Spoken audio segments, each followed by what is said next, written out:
आप सबको जय मसीह की।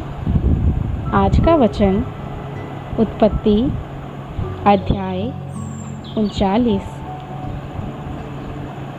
जब यूसुफ मिस्र में पहुंचाया गया तब पोतीफर नामक एक मिस्री ने, जो फिरौन का हाकिम और अंगरक्षकों का प्रधान था, उसको इश्माएलियों के हाथ से, जो उसे वहां ले गए थे, मोल लिया। यूसुफ अपने मिस्री स्वामी के घर में रहता था और यहोवा उसके संग था, इसलिए वह भाग्यवान पुरुष हो गया। और यूसुफ के स्वामी ने देखा कि यहोवा उसके संग रहता है और जो काम वह करता है उसको यहोवा उसके हाथ से सफल कर देता है। तब उसकी अनुग्रह की दृष्टि उस पर हुई और वह उसकी सेवा टहल करने के लिए नियुक्त किया गया। फिर उसने उसको अपने घर का अधिकारी बना के अपना सब कुछ उसके हाथ में सौंप दिया। जब से उसने उसको अपने घर का और अपनी सारी संपत्ति का अधिकारी बनाया, तब से यहोवा यूसुफ के कारण उस मिस्री के घर पर आशीष देने लगा।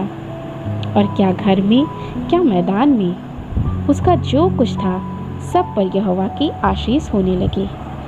इसलिए उसने अपना सब कुछ यूसुफ के हाथ में यहाँ तक छोड़ दिया कि अपने खाने की रोटी को छोड़ वह अपनी संपत्ति का हाल कुछ न जानता था। यूसुफ सुंदर और रूपवान था। इन बातों के पश्चात ऐसा हुआ कि उसके स्वामी की पत्नी ने यूसुफ की ओर आंख लगाई और कहा, मेरे साथ सो। पर उसने अस्वीकार करते हुए अपने स्वामी की पत्नी से कहा, सुन, जो कुछ इस घर में है मेरे हाथ में है, उसे मेरा स्वामी कुछ नहीं जानता और उसने अपना सब कुछ मेरे हाथ में सौंप दिया है। इस घर में मुझसे बड़ा कोई नहीं और उसने तुझे छोड़, जो उसकी पत्नी है, मुझसे कुछ नहीं रख छोड़ा। इसलिए भला मैं ऐसी बड़ी दुष्टता करके परमेश्वर का अपराधी क्यों बनूं?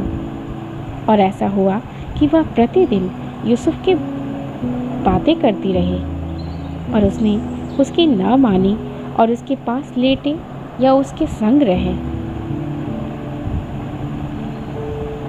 एक दिन क्या हुआ कि यूसुफ अपने काम काज करने के लिए घर में गया और घर के सेवकों में से कोई भी घर के अंदर न था।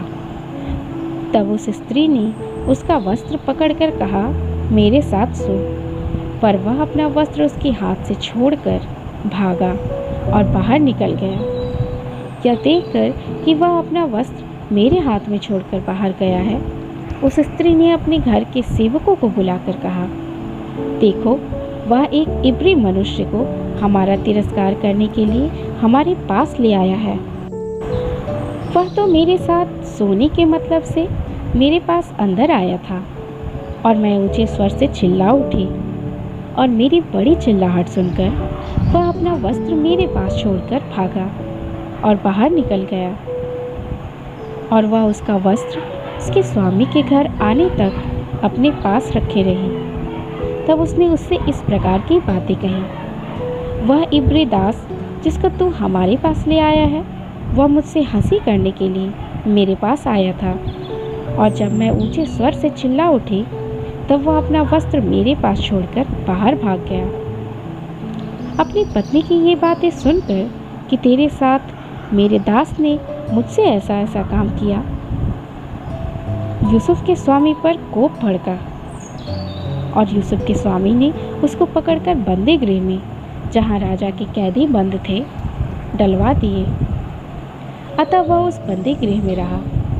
पर यहोवा यूसुफ के संग संग रहा और उस पर करुणा की और बंदी गृह के दरोगा के अनुग्रह की दृष्टि उस पर हुई। इसलिए बंदी गृह के दरोगा ने उन सब बंदियों को जो कारागार में थे यूसुफ के हाथ में सौंप दिया और जो जो काम वे वहाँ करते थे वह उसी की आज्ञा से होता था।